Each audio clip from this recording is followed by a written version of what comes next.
બગદાણાની બબાલ છેલ્લા ઘણા સમયથી ચર્ચામાં રહી છે અને આ જ બબાલના અંગે બંને જે પીઆઈ છે એટલે કે પીઆઈ ડાંગર અને પીઆઈ કે.એસ. પટેલને સમન્સ મોકલવામાં આવ્યું હતું ને હવે અત્યારે હાલ આ બંને પીઆઈ છે તે લોકો હાજર પણ થયા છે।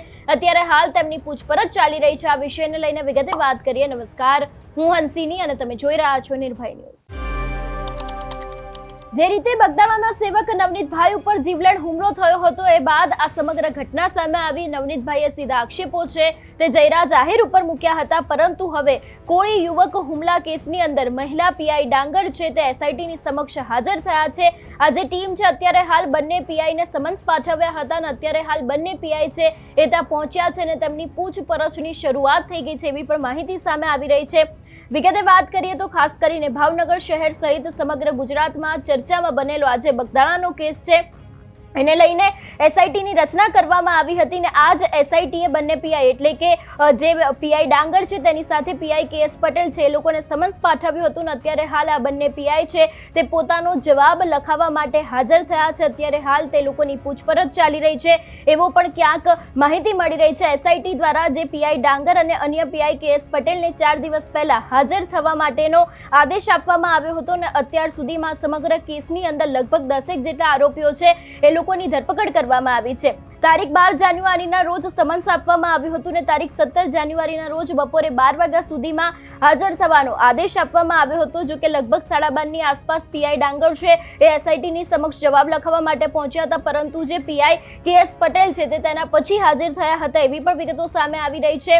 જે આ વાત કરવામાં આવે નવનીતભાઈનો જે સમગ્ર કેસ છે એને લઈને અત્યાર સુધીમાં લગભગ 10 જેટલા લોકો છે એ લોકોની ધરપકડ કરવામાં આવી છે। અત્યારે હાલ એસઆઈટી દ્વારા પણ સમગ્ર વિષયને લઈને તપાસ છે તે શરૂ કરવામાં આવી છે અને જે બંને પીઆઈ એટલે કે પીઆઈ ડાંગર અને પીઆઈ કે.એસ. પટેલને સમન્સ પાઠવવામાં આવ્યું હતું અને એના જ આધારે અત્યારે હાલ તે લોકોની પૂછપરછ છે તે શરૂ થઈ છે। તે લોકો પોતાનો જવાબ લખાવવા માટે પહોંચ્યા છે।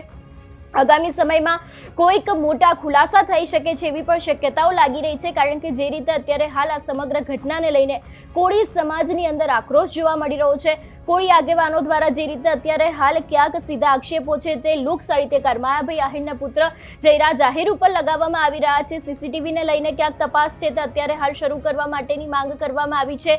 કોલ રેકોર્ડિંગને લઈને પણ ક્યાંક વાત કરવામાં આવી છે, પરંતુ અત્યારે હાલ જે રીતે ક્યાંક કોળી સમાજની અંદર ભારે રોષ જોવા મળી રહ્યો છે, ઘણી બધી જગ્યાએ આવેદનપત્રો આપવામાં આવી રહ્યા છે। આપણે જોયું કે નવનીતભાઈ દ્વારા પણ ક્યાંક ને ક્યાંક અત્યારે હાલ આ સમગ્ર મામલે લડી લેવાના મૂડમાં એ પણ જોવા મળી રહ્યા છે।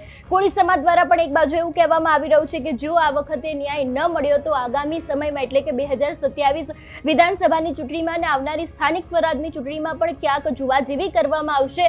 પરંતુ આ બધાની વચ્ચે જ્યારથી એસઆઈટીની રચના થઈ છે ને એસઆઈટી દ્વારા જે બંને પીઆઈ છે એટલે કે પીઆઈ ડાંગર અને પીઆઈ કે.એસ. પટેલને સમન્સ પાઠવવામાં આવ્યું હતું, આજે એ વાતને લઈને જ્યારે પૂછપરછ થવાની હતી એટલે કે તેમને એસઆઈટીની સમક્ષ હાજર થવાનું હતું, લગભગ 12:30-1 વાગ્યાની આસપાસ જે પીઆઈ ડાંગર છે તે હાજર થઈ ગયા હતા ને બાદ કે.એસ. પટેલ છે એ પણ ત્યાં પહોંચ્યા હતા અને હજી પણ ક્યાંક અત્યારે પૂછપરછ ચાલી રહી છે। તેમની જે જવાબ લખાવવાની જે આખી સમગ્ર પ્રોસેસ છે તે પણ અત્યારે હાલ શરૂ થઈ ગઈ છે એવી પણ વિગતો સામે આવી રહી છે અને આ કેસને લઈને ક્યાંક મોટા ખુલાસા હવે થઈ શકે છે એવી શક્યતાઓ છે ને ક્યાંક આની અંદર નવો વળાંક આવી શકે છે એવી પણ શક્યતાઓ લાગી રહી છે।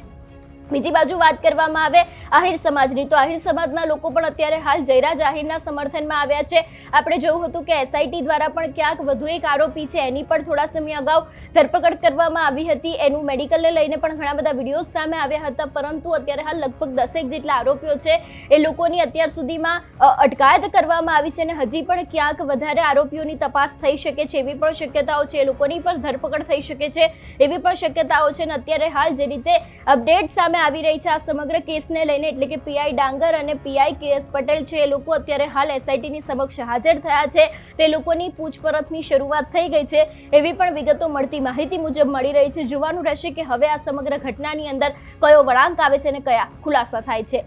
તમારું શું માનવું છે આ વિષયને લઈને અમને કમેન્ટ કરીને ચોક્કસથી જણાવજો। તેની સાથે અમારી ચેનલ નિર્ભય ન્યૂઝને લાઈક, શેર અને સબસ્ક્રાઇબ કરવાનું ભૂલશો નહીં। નમસ્કાર।